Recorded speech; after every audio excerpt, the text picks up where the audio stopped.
Good morning, and it's nice to see you today.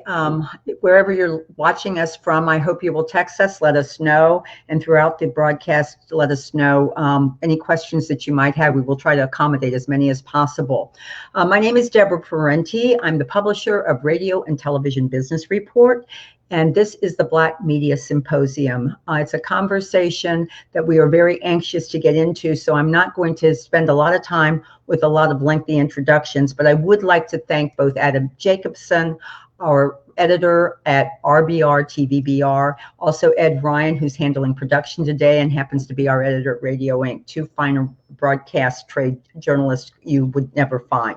I also want to give a big shout out to Triton Digital, who stepped up to the plate to help us present this today. I think it says a lot about them. And I do hope that if you have an opportunity, please give a thank you to Neil Shore and John Rosso at Triton. And now, without further ado, I'd like to introduce my co-host for this morning, Dion Levingston. Hello, Dion. Hello. How are you doing?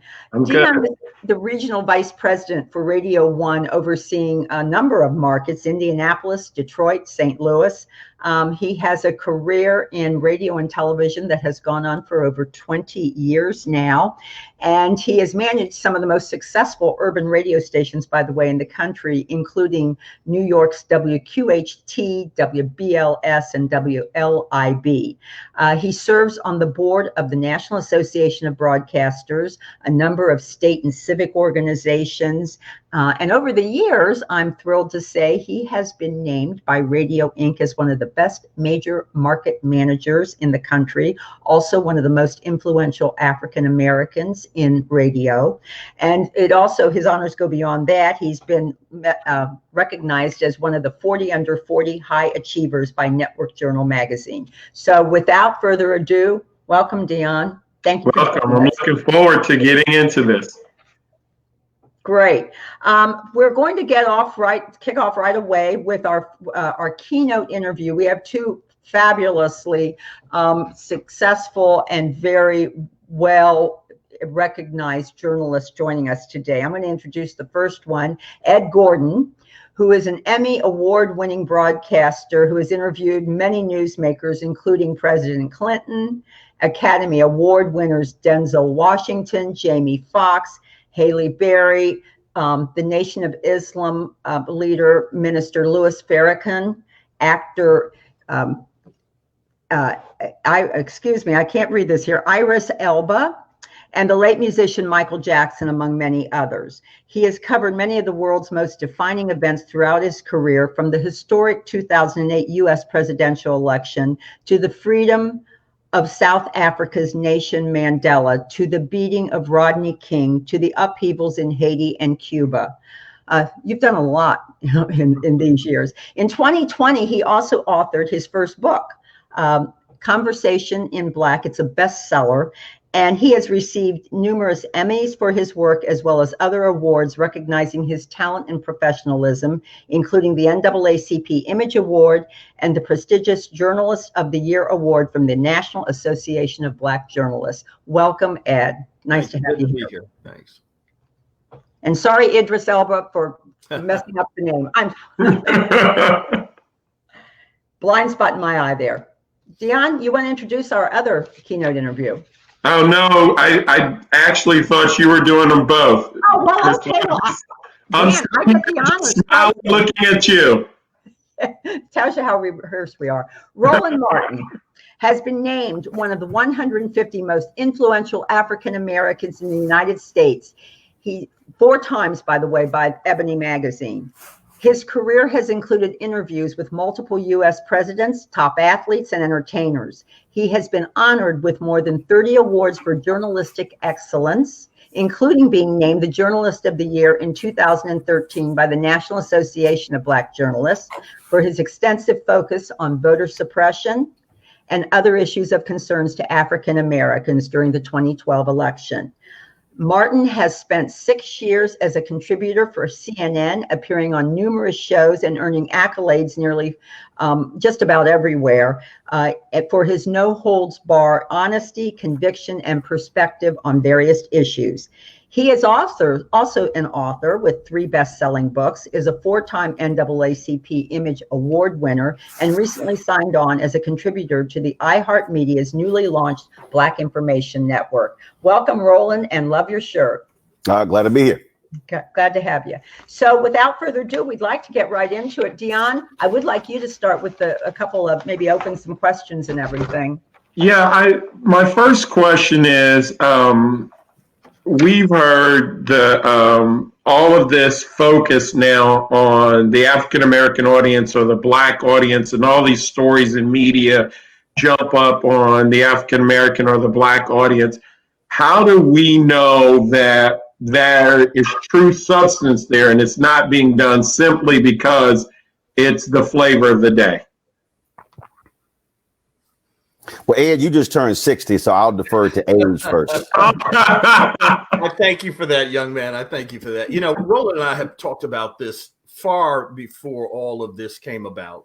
The idea of how African Americans are looked at and viewed in journalism. I don't know, and we won't know until history proves out whether this is trendy, a trend, or whether this is a real sea change. I tend to believe that right now we should not be hoodwinked into believing that this is a real change in substance, and the idea that all of a sudden, after the horrendous murder of George Floyd, that people's minds changed after decades and decades. I think right now we have an opportunity to elevate, quote unquote, Black journalism.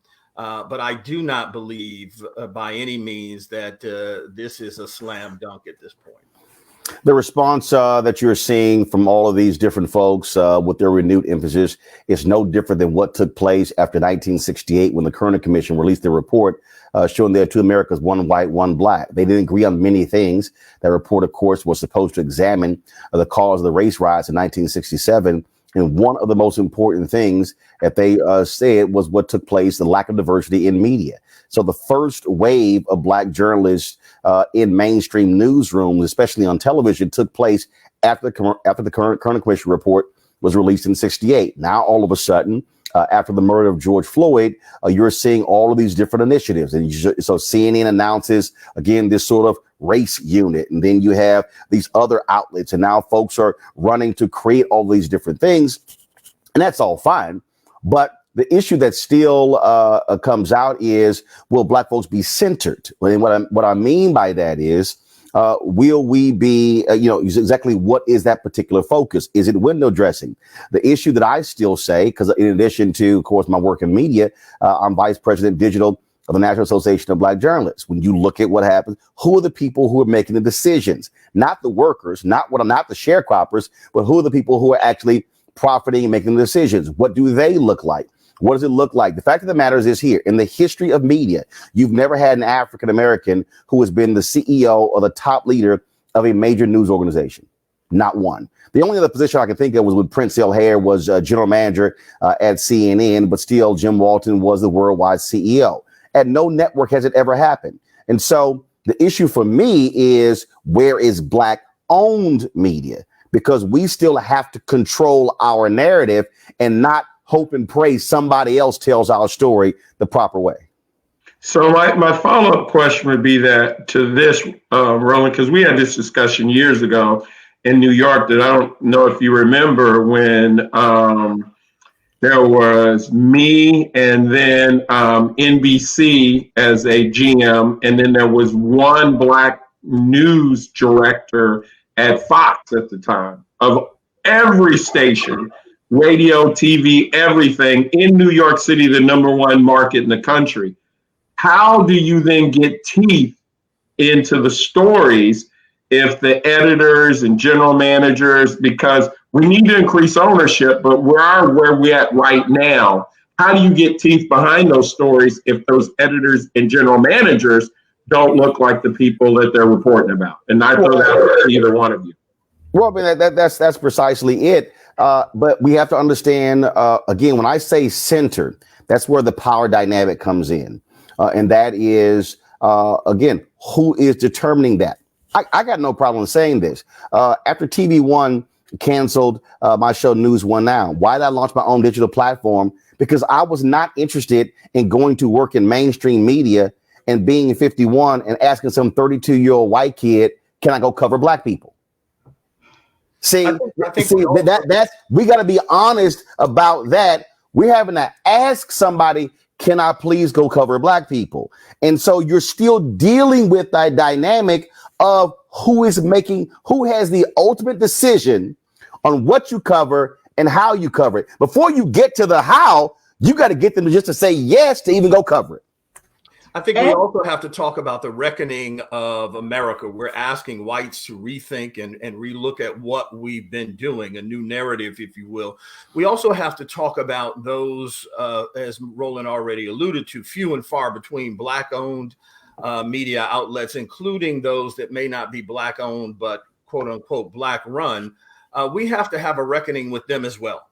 The reality is it's very difficult, no matter where you are, to convince media that serious stories that relate to Black America should be seen, that there's an audience for them. I've worked at both white and Black outlets, and I will tell you, sometimes it's just as difficult to convince a Black outlet to allow you to put up a particular kind of story, because the first thing they tell you is, well, we don't want to see that.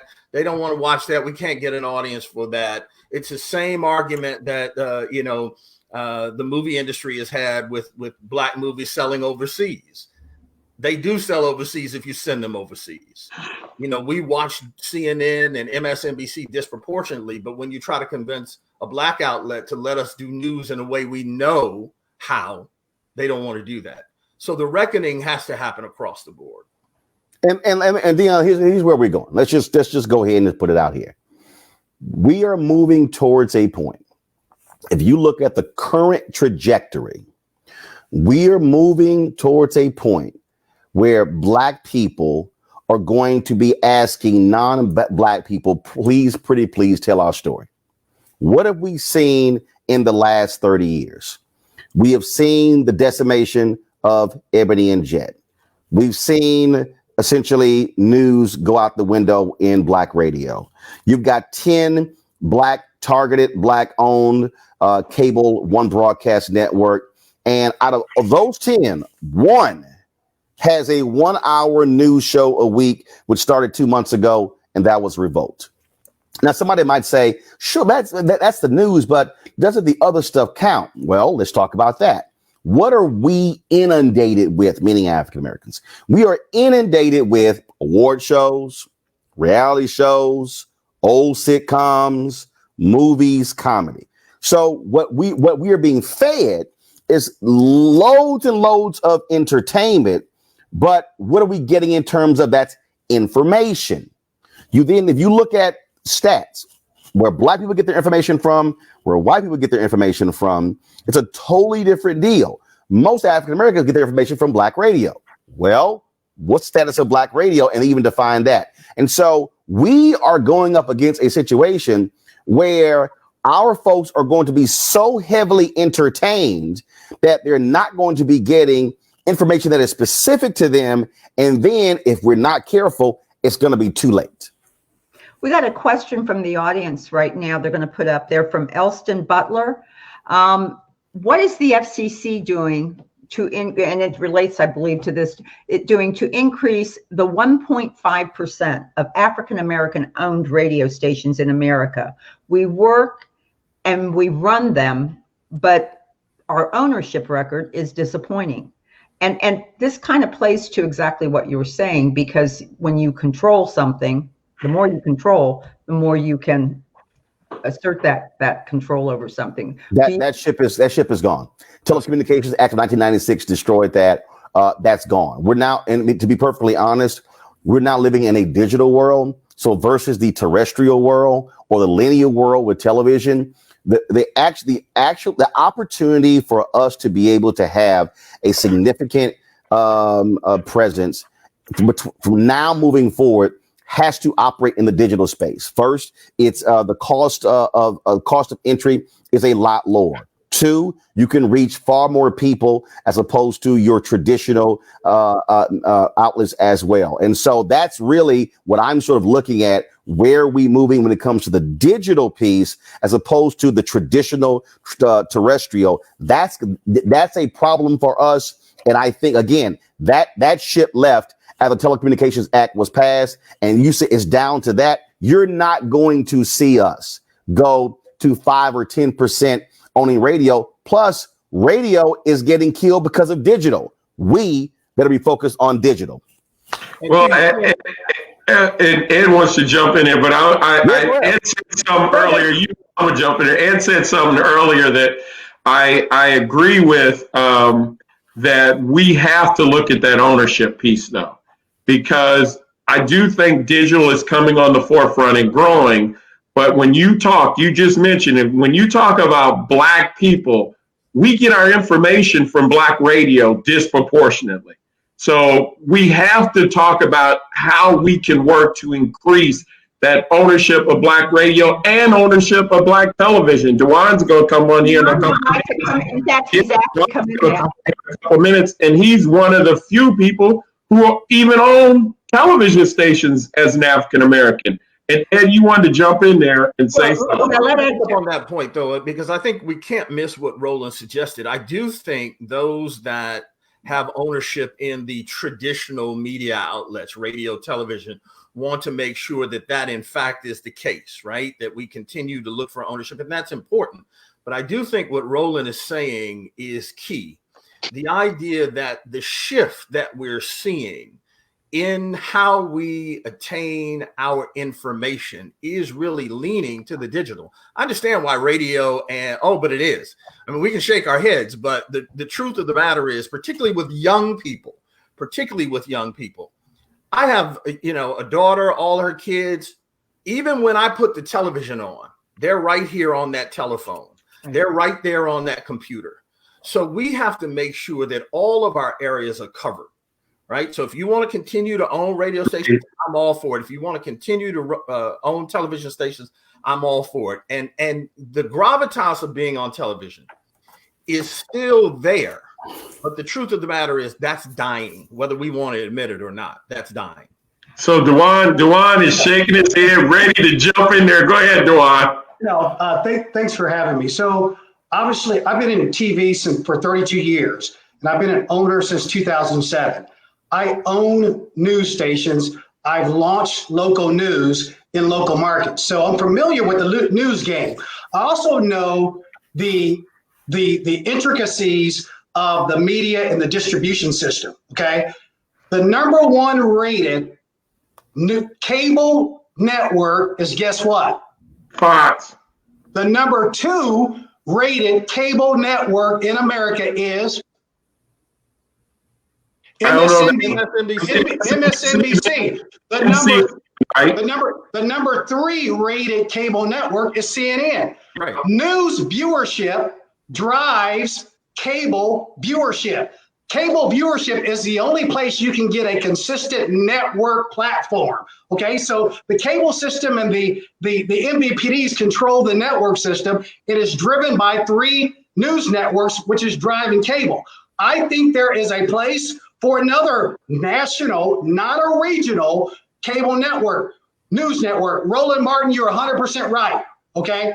There has never been a Black or an African American in a CEO spot driving content of a major news network. There are very few executive producers that control the content each day on CNN or MSNBC or Fox that control the message for their program. So, Roland, I 100% agree with you.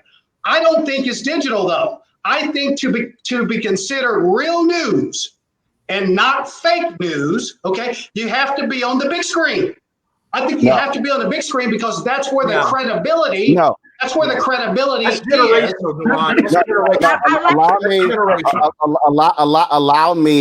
Allow me to easily refute that. Okay.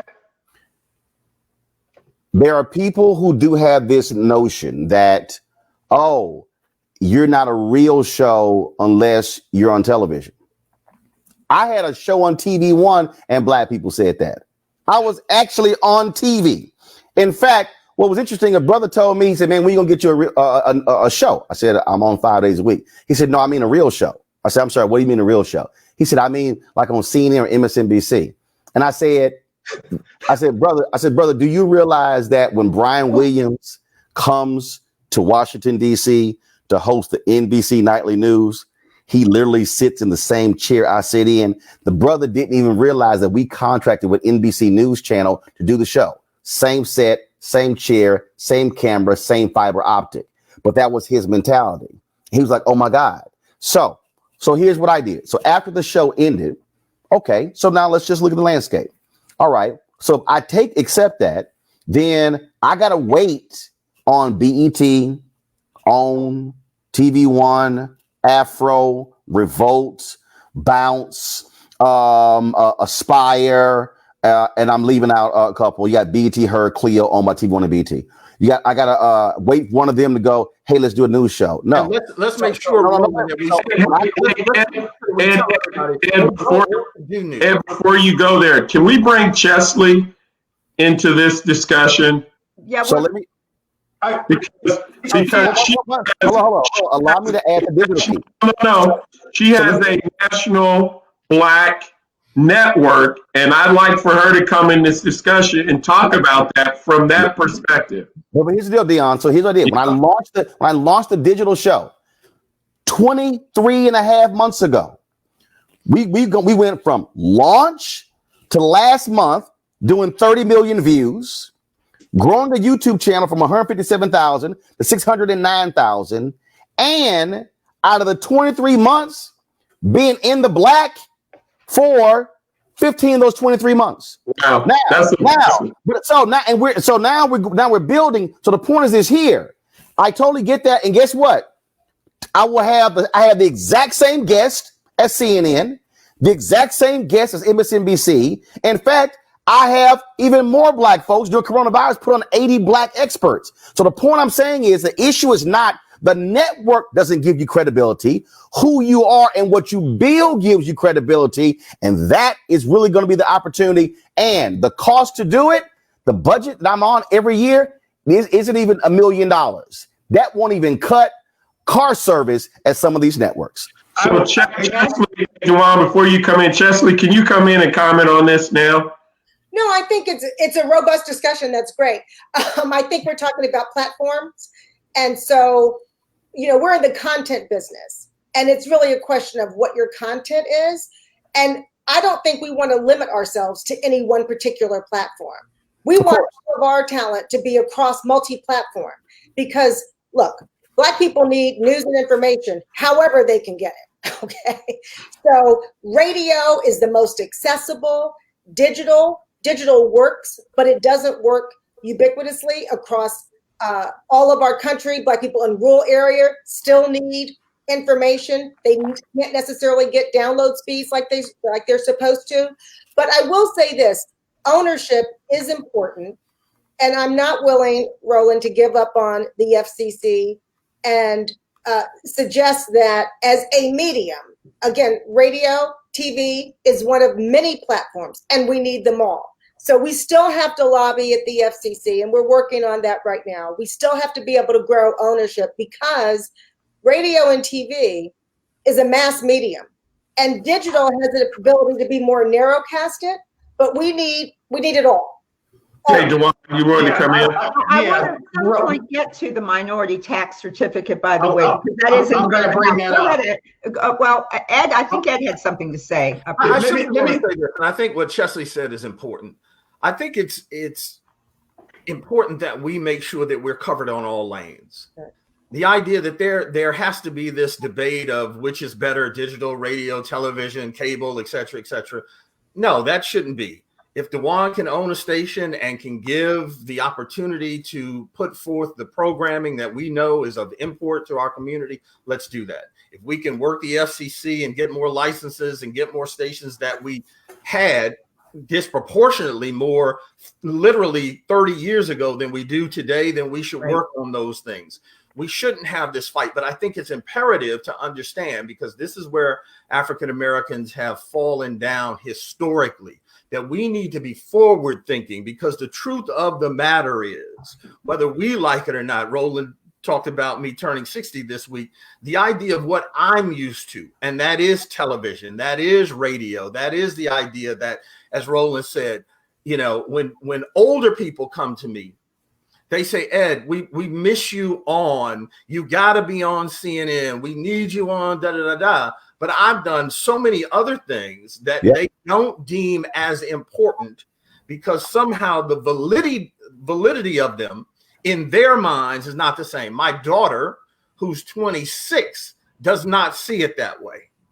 She doesn't care if it's on CNN, on her phone, she sees it completely different. She's just intaking the information. It doesn't matter where it comes from.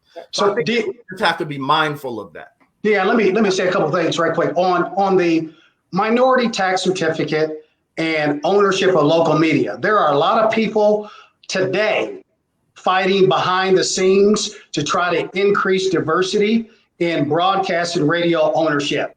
MMTC, David Honig, Marita Cooley, Jim Winston, Nabob, there's a lot of people. G.K. Butterfield currently has a bill in front of Congress called Expanding Broadcast Ownership Opportunity Act of 2020. That is a derivative of the minority tax certificate that is encouraging the white owner to sell to Black folks or people of color or women. So there are a lot of people that haven't thrown the towel in or waved the white flag on diversifying the media airwaves, and FCC hasn't either. FCC has a committee called the Diversity Committee. I'm on it. I've been on it for the last 6 years, and I'll tell you, they're committed to trying to diversify the airwaves. I know you're shaking your head, Ed, but those airways, Duano, let's be clear. Sure. We've been quote unquote committed to diversify those airways for decades and decades. And I don't disagree with you. But there was a time in America when we had the minority tax certificate. It worked. It introduced some Black folks into the game. OK, and now we have people in Congress that realize the lack of diversity, and those initiatives are trying to be incorporated again. Making stuff happen in D.C. is a slow putt. Okay, it's very difficult, but rest assured, I've been working on it since 2007, so I know how difficult it is, and I'm not about to throw the towel in. So, before we go any further, we were originally going to talk to both Roland and Ed, and then go on with the panel, but as things have morphed, and I think this is terrific, and you want to go with the flow, I'd like to bring our other two panelists in so they can be part of the conversation. Karen Slade, who out of Los Angeles, and Omar Thompson from Dallas and everything. Welcome to the conversation right now. We had nice little bios and everything we were going to introduce everybody with, but it looks like we'll skip that. By the way, Chesley Maddox, again, just for a moment here, is the CEO of a Wonder Media company which owns and operates American Urban Radio Networks, as she's been discussing. A television owner, Dwan McCoy, out of Indianapolis, he owns several television stations there. Karen Slade is the vice president and general manager of KJLH in Los Angeles, and Omar Thompson has the agency perspective from us. He is an advertising agency executive, the founder of 19 Marketing and Media. His clients include, by the way, other networks, including CBS and ABC. So welcome to this free-ranging discussion that we're having here. We'll move. So, Deborah, it's Dion. I want to go another way if we can, real quick. I want Omar, since you popped in here, and I'm sure this is going to get everyone going as well. Can you talk from an agency side? Because here's the problem in radio, and I'm going to talk about radio for a second, and urban radio stations, the power ratios. And for everybody that doesn't understand, that is revenue compared to your ratings, has always been notoriously low for urban radio stations. And is that an unconscious bias or a conscious bias? And I throw that to you, and I'm sure everybody else is going to jump in as well. Right.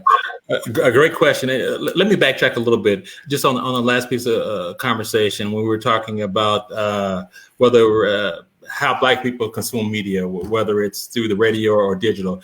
Black people are not homogenous, and I think there's some truth in what everybody said. And I think, from the agency perspective, we have got to deliver integrated opportunities if we want those dollars to fund these companies. Now, as far as the power ratios, when I talk to people in local radio, they still say that the Black listener is undervalued. You can be number one in the market and still not command the dollars that your station deserves.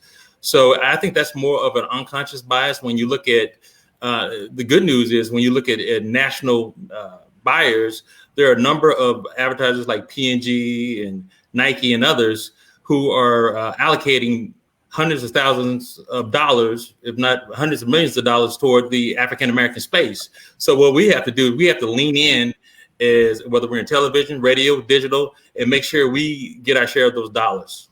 So Karen, you wanted to jump in there. Karen, is it conscious or is it conscious, Karen? I think it's conscious. I have to say.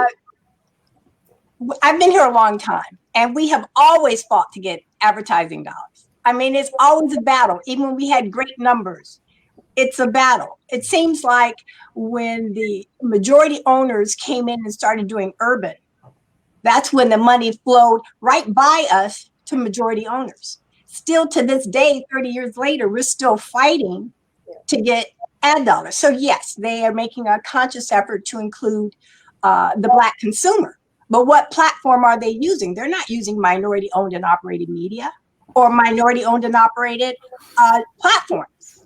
To backtrack a little bit, news is relevant. Yes, we are overplaying our entertainment aspects, as Roland mentioned, but there's still a degree of credibility that comes with local media, be it local television or local radio. They know you, they trust you, and they believe in you.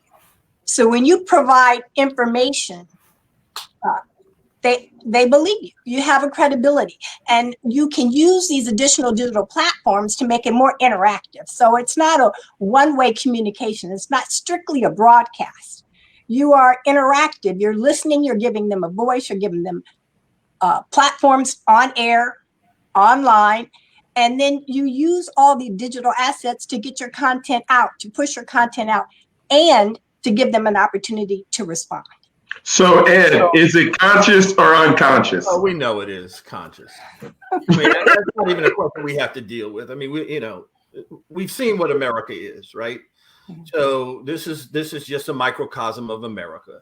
But what we have to do, I think, is find new narratives. As I said, I've been in this 30 plus years now. The same questions that Omar is dealing with in terms of how to get the true value of a dollar based on people that tune in, the disproportionate spending that we have in some areas, we're still undervalued there. Right. This is not new.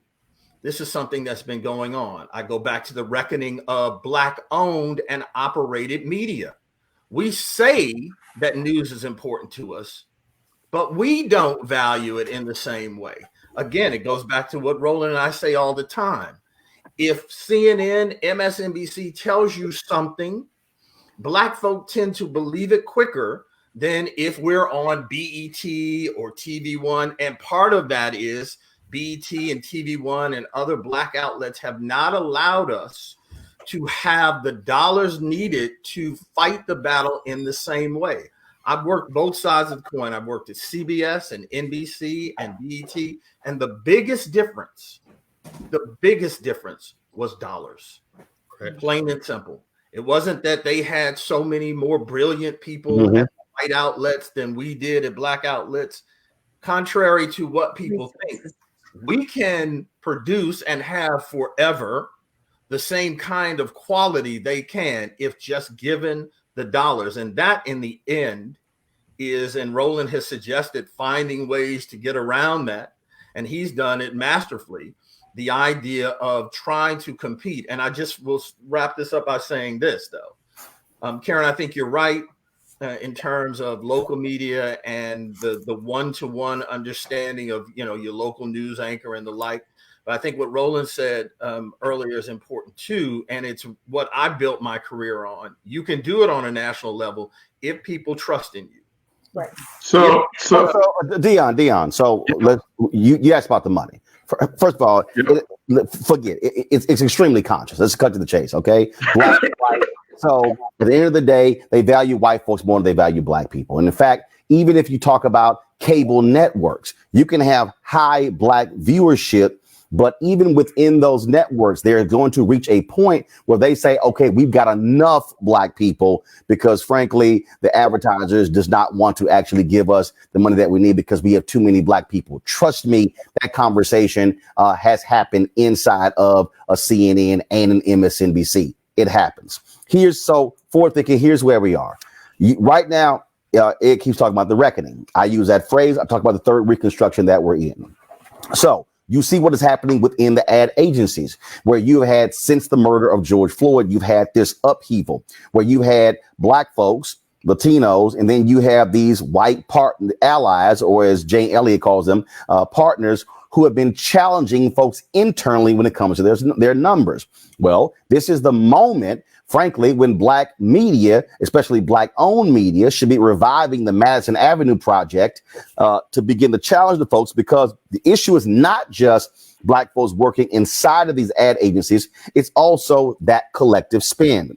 I'm actually working with the lawyer who was on that Madison Avenue Project, which means that we must have a consortium of black media folks who are then using our power and our voices to be able to go after these companies. When I saw what happened when, what was going on with the spend when it came to the census, the deal was who controls the contract. And then what's been happening there? Use the voice to go after that very specific ad agency. And you damn right, that check came. The same thing, the political campaigns, not just Joe Biden campaign, but the question is DCCC, DSCC, DOCC, Democratic Governors Association, Priorities USA, American Bridge, Emily's List.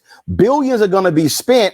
Are we then also doing the demanding? Look at all the ad agencies. Are we going to them again with a consortium with a very specific ad saying we want 20% of all ad dollars going to black media? So I'm not interested. I'm not interested in relitigating white supremacy and white racism. I'm saying use this moment, this reckoning, to publicly challenge folk and say, if y'all don't spend, we're going to use our voices to call you out, which is what Robert Abbott did with Chicago Defender, A.I. Scott with the Atlanta Daily World, what black media always did. I think a lot of folks today, though, are scared to call some folks out. We might not get anything, but damn it, if you're getting zero right now, what the hell do you have to lose?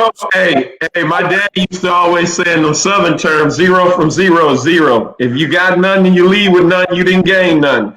So, hey, Chesley, I want to pivot to you, because Roland just threw something on the table to talk about. We see all these companies, all these Fortune 500 companies that made all these press releases. We care about black folks.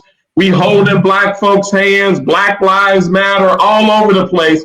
Have you seen this social unrest and all these statements turn to dollars for black media and for black owned media, or have they just been press statements so far, Chesley? So it's a little early to tell, but I would say the early indications are there are some people who are going to be truer to their word than others. As Karen can tell you, NABOP has been working on those initiatives, and you'll see in our NABOP conference in October, it'll be a major focus. Chesley, you should say what NABOP is for everybody that doesn't. It's National Association of Black-Owned Broadcasters, and the NABOP conference will be NABOP, National Association of Black-Owned Broadcasters, and a conference called The Power of Urban Radio. And so we have worked very hard since June to track who has said what and what have they done. So this is only August, but so far we have seen the largest consumer packaged good company, Procter & Gamble, step up literally in June and say, from a corporate standpoint, we're going to focus advertising to Black people through Black-owned media. and challenge other large advertisers to follow suit, which was a major initiative that I've never seen happen before. Did Procter & Gamble announce that? Clearly, we have a lot of work to do in that area. I was on the phone with an agency, Omar, yesterday, who has a multicultural initiative. And he said for the first time in all of his years in working on that, he has had advertisers ask the question, do we have a multicultural initiative? Now, his point was, however, that from an agency standpoint, which I'm so glad you're in the business, from an agency standpoint, they have to do education internally. My view is all the stats are there, right? So the education can happen in an instance because it's a question about the desire and the will to make a change. The stats are there. There is no statistic that will show that a major corporation should spend 98% of their dollars advertising to white Americans. No statistic, right? It's just but that's not the block. That's not the block. See, the corporations can say that. Here's the block, which is where we have to be willing to go there. They are sending their money to the ad agency. Yeah. And what's happening is the ad agency is coming up with their own metrics where they are then determining that. So what happens is, so when you call, they go, what are your numbers? They've already have created a template that purposely locks us out. Yeah. What we have to do to the company directly, not right. We got to tell the company, hey, absolutely, they spending your money.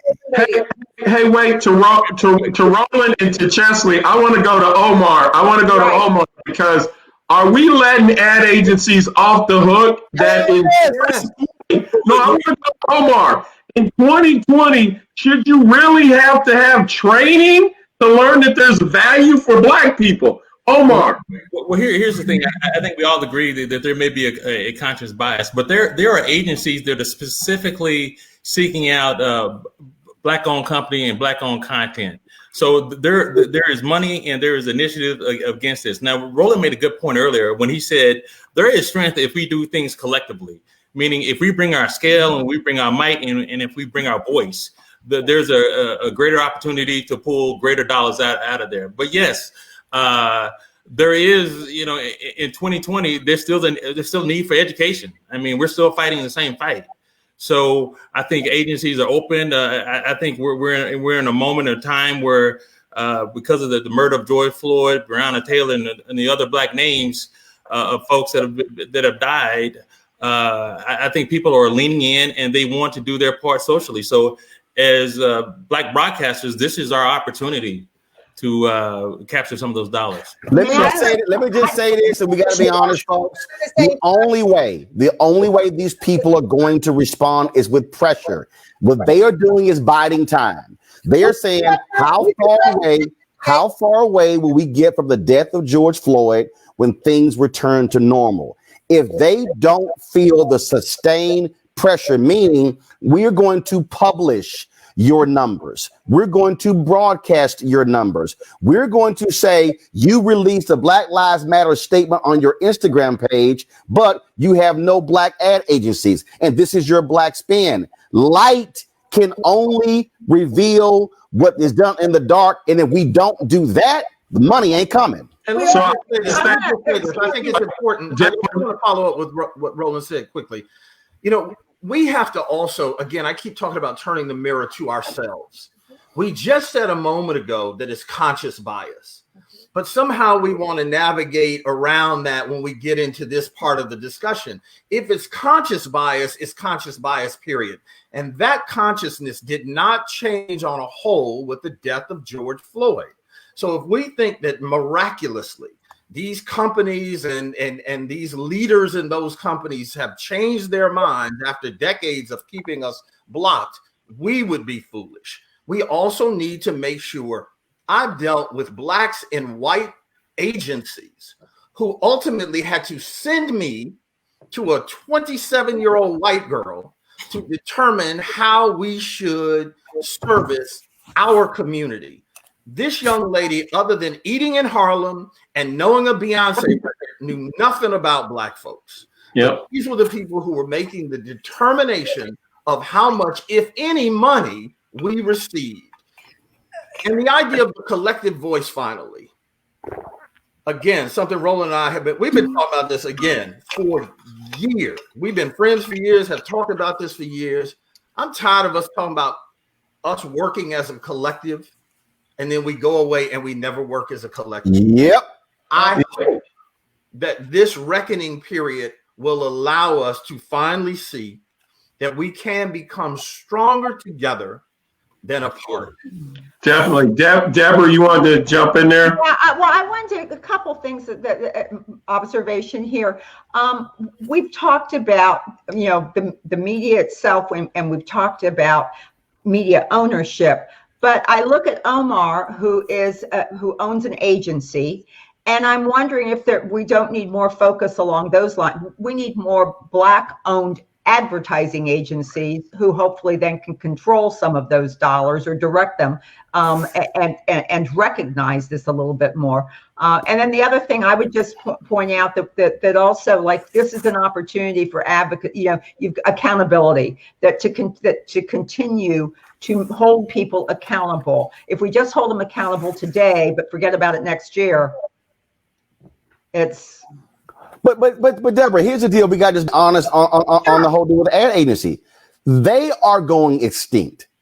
I mean, the reality is, you look at the number there. Big why? It's because they are also being frozen out, not being in a position. It comes to a capacity issue, and then what happens is what used to be multicultural, where let's just call it what it is. The white ad agencies were like, all right, fine, y'all can handle multicultural. Okay, cool. So then you had Carol H. Williams, you had Burrell, you had Don Coleman, Uniworld, and there's several others.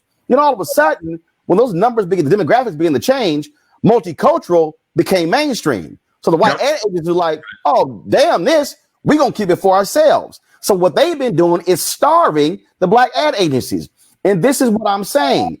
Right. What we have to do, here's what we have.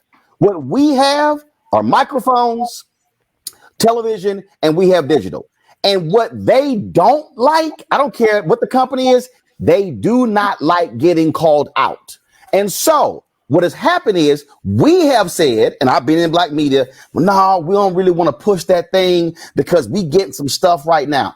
I've had people tell me the exact same thing, say, man, you really shouldn't be calling the campaigns out because that's going to affect the money we get. And I said, your ass getting small money right now. I said, at some point, you have got to let them know that I am going to put you on blast and put your information out if y'all don't want to play ball. Now, either you're gonna be scared or you're gonna be bold with it. And I know, because we've done it, the results are there because they don't want to get called out.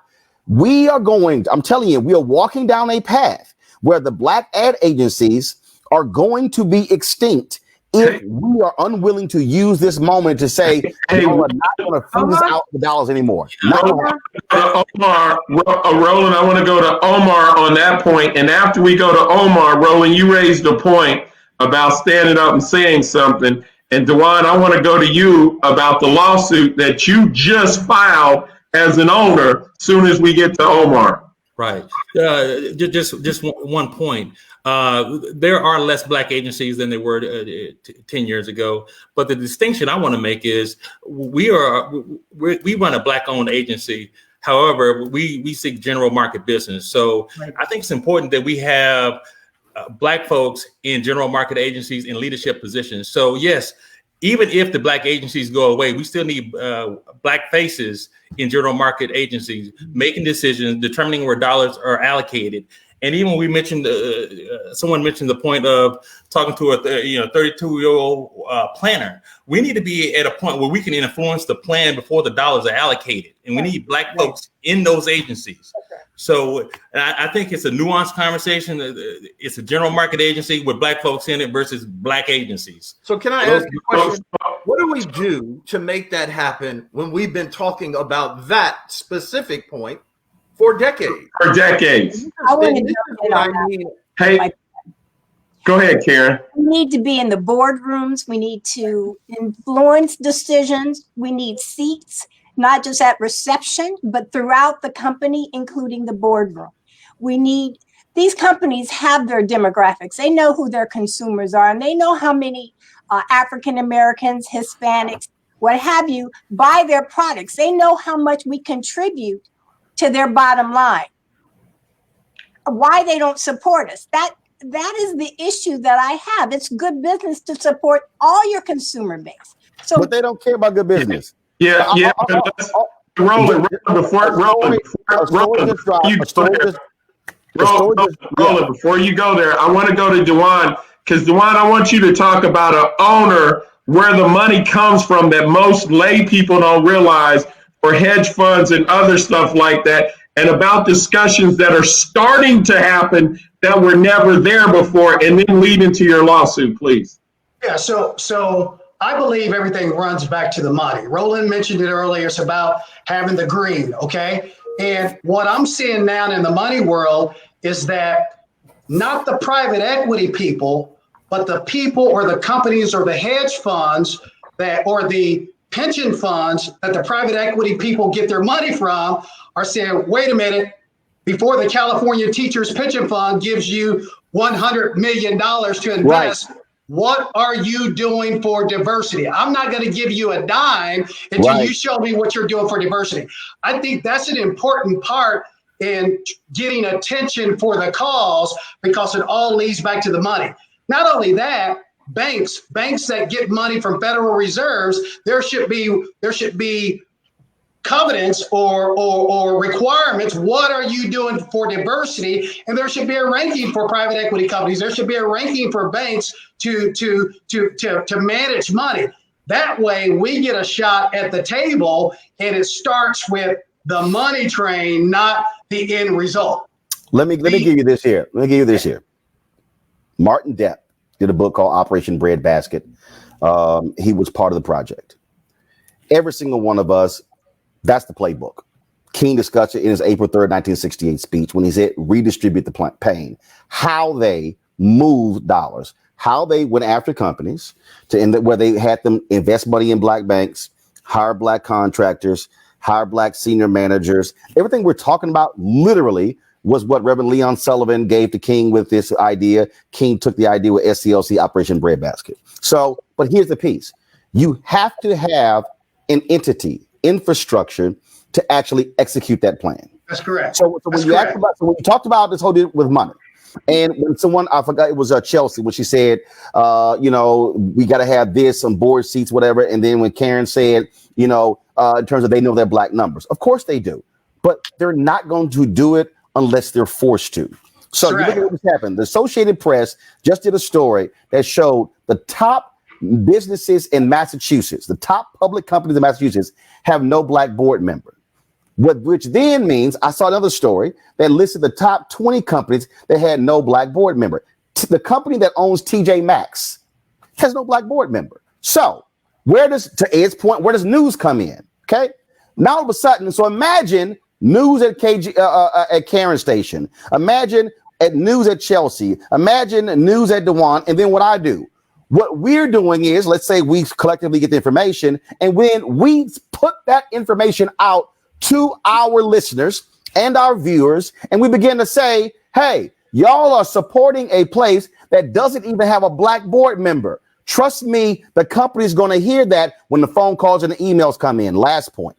With, again, money, a collective targeting of money. That has to be then replicated, not just with the public companies, but with the ad agencies, because if all of a sudden they see light being shown on them and exposing their numbers, they got two responses. Say we're full of it and ignore us, or go, we better fix it. I think they're going to say the latter, but it will not happen unless we are using the voices to expose them. Money, they only respond to pressure. That's been the history of black people. That ain't changing in the next 20 years. Yeah, Deon, I'll just add this. I agree 100% with Roland, 100%. Big companies only do things for two reasons: economics, what's in it for them, or who's going to make me do it. Okay, who's going to make me do it? And if nobody makes them do it, or if they can't make a dollar, it's very difficult to get done. case in point, Dion, you had mentioned my lawsuit. I just filed a lawsuit a week ago against AT&T, okay, for carriage in Indianapolis. And if you want details on the lawsuit, go to wishtv.com and you'll read about the lawsuit and you'll read about the challenges of being a Black owner of television stations in America. It's a pretty graphic lawsuit, and it explains the problems that I go to. I got to Randall Stevenson from AT&T. I got to him. I spoke to him via email. So when he came back, it was a conscious decision, not an unconscious decision, to not compensate McCoy's television station in Indianapolis. That's a problem. I reached out to him immediately after he sent out his white paper on Black America, and I'm for Black causes. I reached out and said, Mr. Stevenson, I'm a Black guy owning a TV station in Indianapolis. Can you help me? And if you can't help me, I'm going to have to sue you. He responded back, I'm not compensating you. We're not going to carry you. I said, okay, I'll sue you. So it is tough unless people make people do things. And for me, the only person that can make Randall Stevenson do something is the law. Oh, wait, hold on, Dewan. So you dropped the lawsuit last week. Okay. So from what is your Black media strategy? First, have you said, you know what, I need to get this to the NMPA papers? Two, I need to, are there any national radio show that you've been targeting? I got no problem putting you on my show because I ain't got to ask nobody. I can do it. Your lawsuit is only going to get attention, and the attention is going to get AT&T's attention. And so a lawsuit that's filed that no one knows about, that means that's not going to do it. So what is your Black media strategy to put this out to the public? I'll call you after the show. That's my point. Anything that we do when we are trying to do exactly what you're doing, there has to be a media component to it that shines light on it. Otherwise, the public will never know. They are afraid of the public being exposed to the truth, which is why, going back to Ed's point, if Black media doesn't have news, we have no outlets to tell our people about such lawsuits, because they're not going to talk about your lawsuit in between a Beyonce and a Jay-Z song. So I just want to thank all y'all because let me just say this very quickly. I think that what we're missing here is the templates, as Roland suggested with one of them, have been laid for us years ago. Right. We don't need to sit and come up with new plans. We watched Byron Allen fight all the way to the Supreme Court for 5 years. And there were a lot of Black people who snickered and laughed and all, but he understood, even though it didn't reach the outcome he wanted, he understood what needed to be done to bring to Roland's point, to bring the issue to light. And so when I keep saying, what are we going to do? I'm just exhausted with the same kinds of conversations I've been dealing with for decades now. You know, I don't even do town hall meetings anymore, because we leave those town hall meetings and all we did was spend 2 hours talking about the same things we talk about. Same thing we talk about, you know, the Congressional Black Caucus. We go each year. I say just rerun what we did last year. We have to now utilize this moment and use the plans that we know work and put them in action versus what we've been doing for too long. And that is griping and simply talking about them. That's why I wanted to thank actually, Byron got what he wanted. He ended up signing a deal with Comcast to settle the lawsuit. Yeah. So he didn't get anything. He didn't get exactly, but absolutely. Yeah, but I want to say this real quick. I want to thank all of y'all, because what we've done today, and I've known most of the people on this screen for years upon years upon years, and we've had all these discussions in different places together. But today, we let a lot of people who've never heard this discussion, because of the platform we're on now, hear a discussion that Ed has said has gone on with most of us on here for 2 and 3 decades. And this may be the first time they've ever heard this. and heard it the way you all just laid it out. So, Deborah, I just wanted to say that. Well, that is one of the things that we wanted to do. One of the, I think, the important things that we can do from where coming from a broadcast background and now in trade publication business is that we can bring some of these issues forward. Obviously, we don't have the answers. If we did, we'd all be, we'd all be utilizing them. We wouldn't have to be discussing it. But we need to find ways to move things forward and what kind of action. I'm hoping that we can keep these conversations going, quite frankly, because we need to be, the more we keep addressing things, and I know you've got to be very tired. Ed's mentioned it a number of times, so is Roland. After so long, you just get tired of talking about it. But if we're in a public forum and we get more people talking about it, maybe get more people demanding accountability, for these things, whether it's agencies, whether it's advertisers, whether they're in the boardroom, whether they're out in public media, whatever, we need to demand accountability. And that's what I'm hoping we can do. Dewan, you'll be on my show Friday. I appreciate you, man. I ain't got to ask nobody. He's unbossed. I want to say all of you need to come to ABOB and the Power of Radio. Absolutely. Hey, I got no problem, but understand, I'm gonna bring heat. We're in the sauna. We're in the sauna. You don't need to bring any heat. We're in the sauna. Right. Oh, trust me, y'all in a sauna, baby. I'm from Texas. I bring heat. Bring a towel. I want to thank, somebody's already asking if we can have a part 2 to discuss ways to move forward. Perhaps we can reconvene again. I would love to see this group together again. I want to thank you for your time. We did not get to hardly any questions today, but the conversation, and from what I'm reading along the line in the chat, people are finding what you're saying both compelling and very helpful. I've seen more than one comment that they feel like they've learned a lot, and I think that's what's important. Dion, I want to thank you for co-hosting.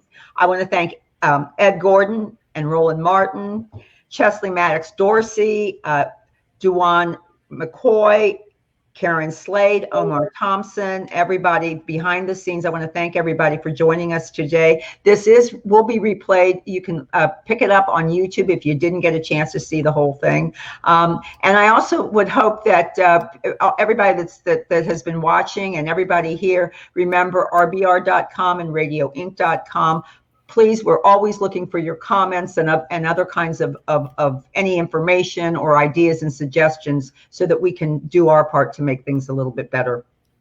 And hopefully so that Ed Gordon one of these days can say, I'm not frustrated anymore. We have done something. Thank you. Thank you. So much. Thank you. Thank you. Thanks a lot. Thanks, guys. All right. Bye. Thank you. Bye-bye. Bye.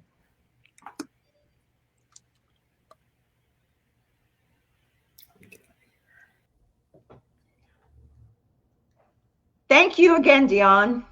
No, thank you. I thought that was I knew that's what it would be. So I thought they were all really, really good.